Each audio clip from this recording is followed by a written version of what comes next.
Yes, bakunzi ba KMTV narababwiye nti ntacyo ntazobakorera umwanya wose igihe cyose kuko mubibona rero ngaha aye ndi mu kibanza gisa neza aho twagiye kuraba ifilme nshasha, ifilme ishizwe ku mugaragaro, ifilme nziza cyane ndavyizeye muzoyikunda.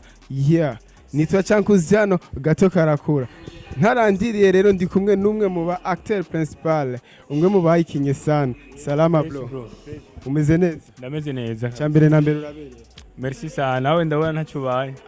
Gavira ka kiyago gusa nyene urabizi. Yego kwe ndabona watose man. Okay, tutarandiriye rero nashaka utubwire byinshi bijanye na filme yanyu.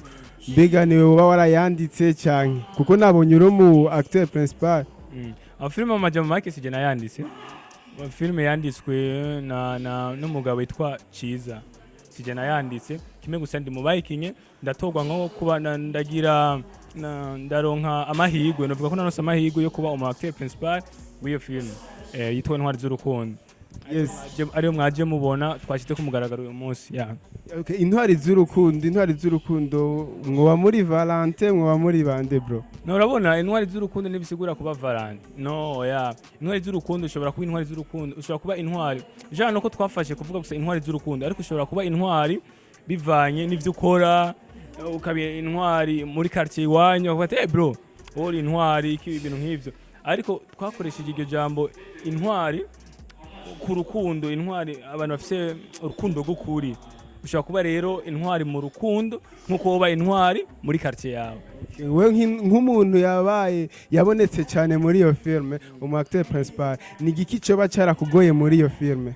Ikintu cyangoye cyambere cyo nuko nagiye n'ubwa mbere nagiye gukina amascene ntarimenyereye gukina uko byumva kuko narimenyereye nkina muri style ya comedy ariko iyo yaje nkina ndi serious niyo mpamvu navuga ko harabaye ibintu bingora gatoya ariko bivanye uko je ndi mu acteur yemera ibintu ndabikora biragenda neza. Watanguye ryari gukina filme ziri serious? Niyo ya mbere?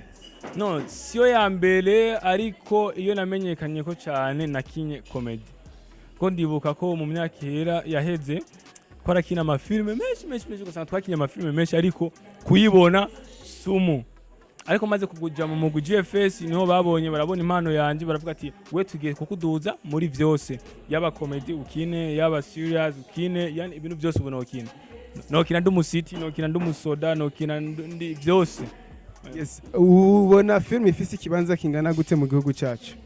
Filme mu majambo make ntabeshi filme muri iki gihugu cyacu nta power iraronka nta nguvu kujya twavuga ati umuziki ubu bariko baraza abantu bakina baririmba bariko barahabwa agaciro ubu kandi turabishima cyane niyo mpamvu twanasaba na leta iha agaciro filme ndundi nkuko two turagerageza dukora wabonye ama image waronse amahirwe yo kuraba ama image amajwi abacteur n'abactrice bakoze muri iyo film urana ko ari abantu bafite icyo bashaka gushikako kugira duteze imbere film ndundi ya.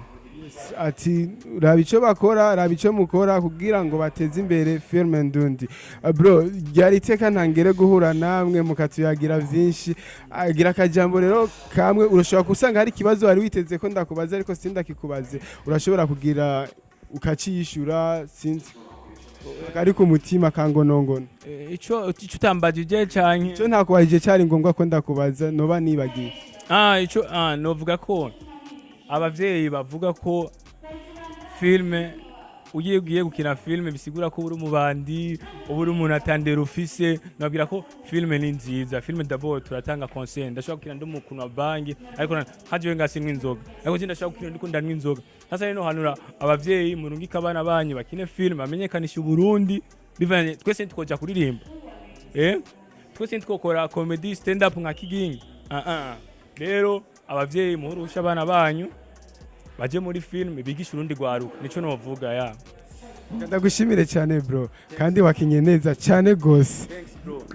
Yes, abantu rero batarabona iyo filme Intwari z'urukundo ni filme nziza cyane ndazi muzoyishima haba ku masanamu mu gukinwa byose ni byiza. Yari Cankuziano gato karakura nkuko vyamanyene ariko ntiwibagire kugira bya bindi byose biba bikenewe. Ciao ciao.